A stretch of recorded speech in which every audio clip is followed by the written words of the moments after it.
patnubay at gabay ng magulang ay kailangan sa mga batang manonood. Simula na ng nakakaantig na drama sa The Good Daughter, kapartner ang XO Candy.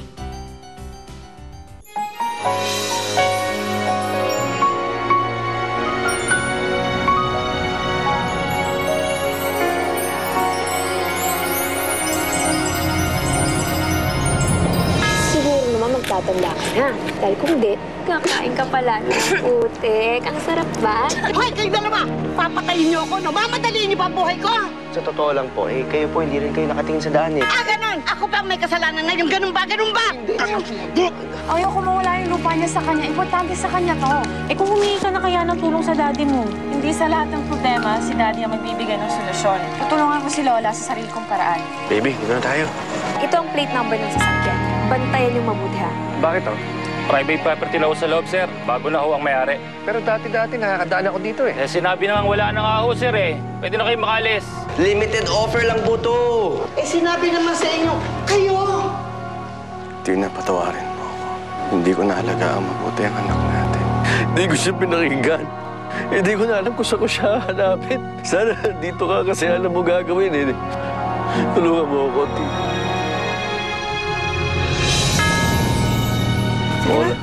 Lola naman. Sorry na nga ako Ako, may binebenta lang kayo, kaya kayo nagsosorry. Hindi ako interesado dun sa binebenta niyo tsaka sa mga sorry ninyo. Halika na. Huwag ka na mag-ano dyan. Kasi na... Sige na, pumunta ka na doon. Nanette! Wala? Okay na po kayo? Alas. Oo. Hi, miss.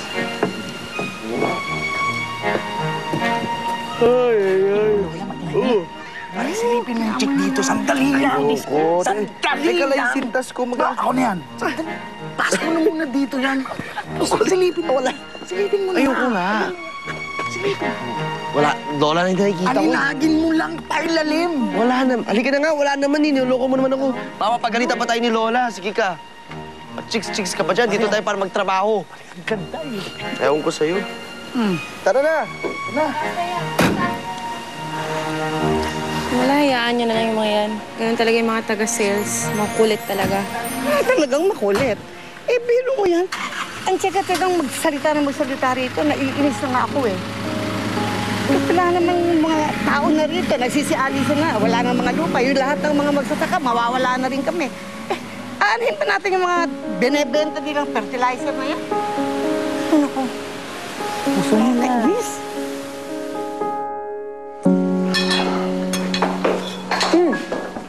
Kumusta? How was your day? Go to your room, Julia. Pahinga ka na. Kumain na kami. Sige, I just want to rest, okay?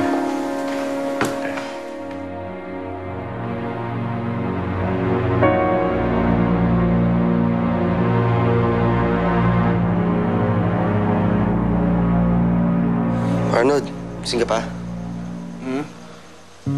Kanya ka pa naiisip kailangan natin talaga maklose yung deal sa co-op. Nakita mo ba kung gaano karaming tao doon? Sayang yun.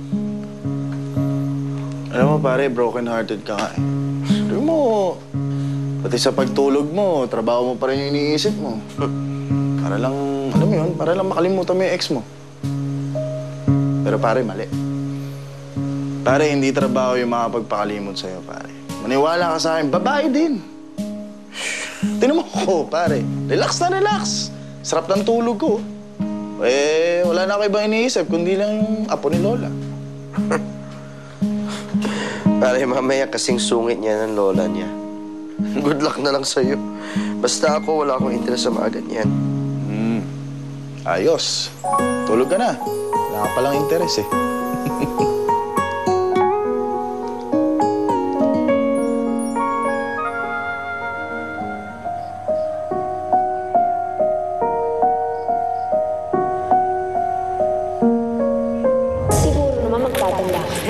Dahil kung di, kakain ka pala ng putik. Ang sarap ba?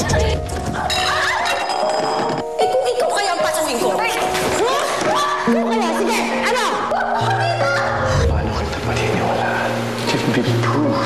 Dad, hindi mo ba napapansin? Nagkagulo lang dito sa bahay na to mula nang dumating sila dito. You know what? This is not working. Kaya sa tingin ko, mas makakabuti para sa lahat na ilipat ko lang kita ng bahay. Pansamantala.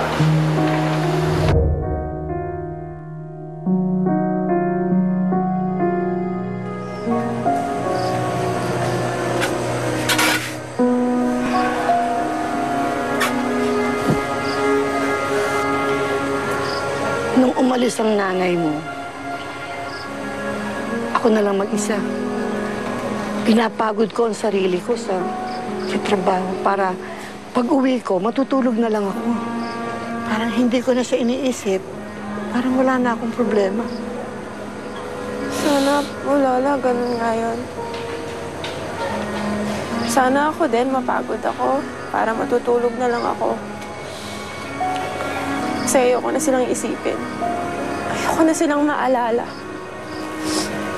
Sakit kasi. Masakit isipin na baka si Daddy talagang masaya na sa bagong pamilya niya. Hindi niya na talaga ako kailangan. Baka hindi na niya ako mahal.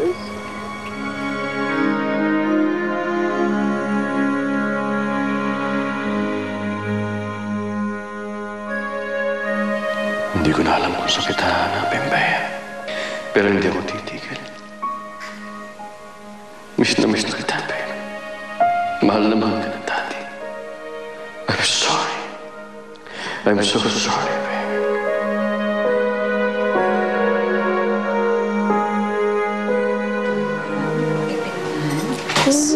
Saan kayo nanggaling ang daddy mo? Bakit ang tagal niyo umuwi? Sa province po, Mami. Doon sa lola ni Ate Bea. Pero wala naman po yung lola niya doon eh.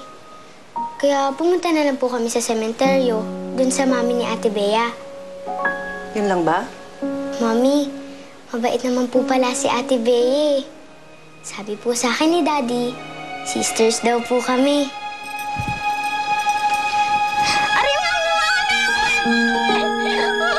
Julia?